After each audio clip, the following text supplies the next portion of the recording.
सोचिए, आप सुबह अपने ऑफिस जा रही हैं, नई उम्मीदों और काम के उत्साह के साथ। आपने सोचा भी नहीं होगा कि आज कुछ ऐसा हो जाएगा जिससे अचानक आपके और आपके परिवार की पूरी दुनिया ही बदल जाएगी। यही हुआ था 19 साल की अंकिता भंडारी के साथ। उत्तराखंड की अंकिता भंडारी ऋषिकेश के पास वंतरा रिजॉर्ट में रिसेप्शनिस्ट के रूप में काम करती थी और अपने घर में आर्थिक रूप से सहयोग करती थी। और अचानक 18 सितंबर 2022 को वह गायब हो गई। परिवार और दोस्तों ने उनकी तलाश शुरू की, लेकिन 6 दिन बाद यानी 24 दिसंबर 2022 को उसकी लाश चीला नहर के पास मिली। पोस्टमार्टम में मौत की पुष्टि डूबने से हुई और शरीर पर चोटों के भी निशान पाए गए। यह घटना पूरे राज्य और देश में गंभीर सनसनी बन गई है और लोगों ने तुरंत न्याय की मांग करना शुरू कर दिया है। क्या है पूरा मामला, आइए जानते हैं। मैं आकृति और आप देख रहे हैं MNT न्यूज नेटवर्क।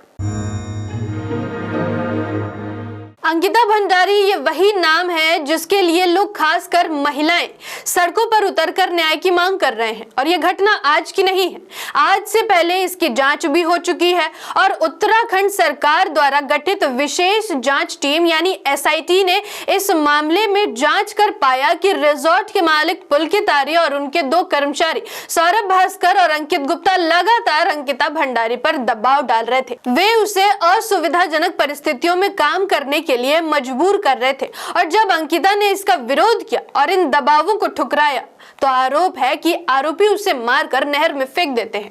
जांच के बाद अदालत ने फैसला सुनाते हुए रिजॉर्ट के मालिक और भाजपा नेता के बेटे पुलकित आर्य समेत 2 और अन्य आरोपियों को दोषी करार दिया। अदालत ने सभी को आजीवन कारावास की सजा सुनाई, लेकिन फिर भी अंकिता भंडारी के परिवार लगातार CBI जांच की मांग कर रहे हैं, क्योंकि उनका मानना है कि SIT की जांच पूरी तरह संपूर्ण और निष्पक्ष नहीं थी। उनका आरोप है कि मामले में कोई प्रभावशाली व्यक्ति या VIP शामिल हो सकता है जिसकी वजह से न्याय में बाधा आई हो।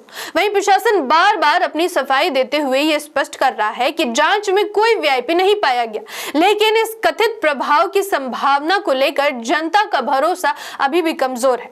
अंकिता भंडारी के माता पिता लगातार ये कह रहे हैं कि उनका उद्देश्य केवल न्याय हासिल करना है।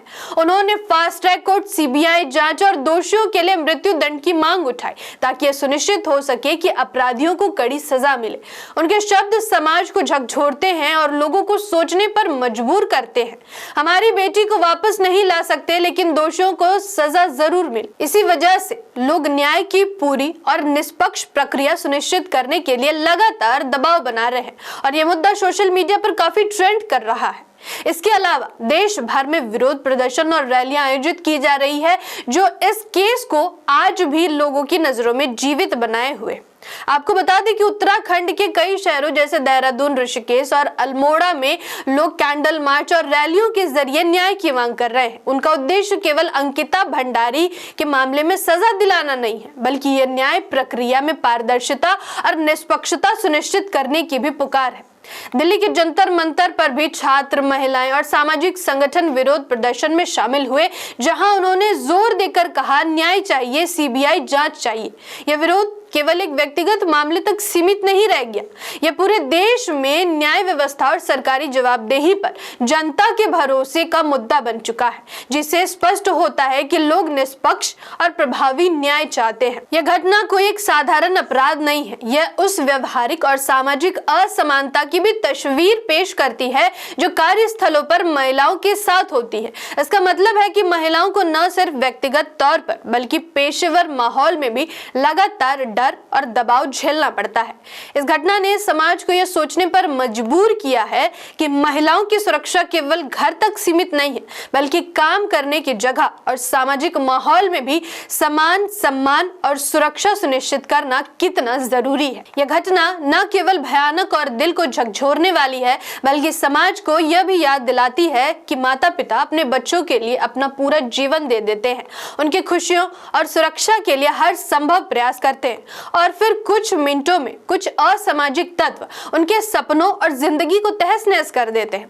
अंकिता के माता पिता ने अपनी बेटी के लिए हर कोशिश की, उसे सुरक्षित और खुशहाल जीवन देने की कोशिश की, लेकिन कुछ घटिया लोग सिर्फ अपनी मतलब और लालच के लिए उसकी पूरी जिंदगी को नष्ट कर बैठे। यही वजह है कि यह मामला सिर्फ अपराध का नहीं बल्कि समाज और सुरक्षा के मूल्यों पर चोट का प्रतीक बन चुका है। अगर इस वीडियो के निष्कर्ष की हम बात करें तो न्याय के लिए न तो धरना प्रदर्शन की जरूरत है न तो सड़क पर उतरने की। सरकार हर 5 साल में बदलती है तो सरकार को बदल डालो। जिनको 75 सालों से चुनते आ रहे हो उनको उखाड़ फेंको। बना लो मूल निवासियों की लोकतांत्रिक पार्टी की संविधानवादी सरकार। देश की जनसंख्या का 90% तो मूल निवासी है। फिर समस्या कहाँ है? समस्या है कि टुकड़े टुकड़े में संगठित हो, गैर मूल निवासियों के चरित्र को समझ नहीं पा रहे हो, अपने दुश्मन को पहचान नहीं रहे हो, दुश्मन के ही संस्कृति में फंसे हुए हो, ब्राह्मणवादी धर्म का अफीम लिए घूम रहे हो, अन्याय अत्याचार होने के बाद भी संगठित होने का नाम नहीं ले रहे हो। अगर ईवीएम से सरकार बन रही है तो 90% जनसंख्या का भूचाल देश में खड़ा करने की जरूरत है। 90% को संगठित करने की जरूरत है। अपने हक अधिकार को मूल निवासियों की संविधानवादी लोकतांत्रिक सरकार बनाकर हासिल करने की जरूरत है।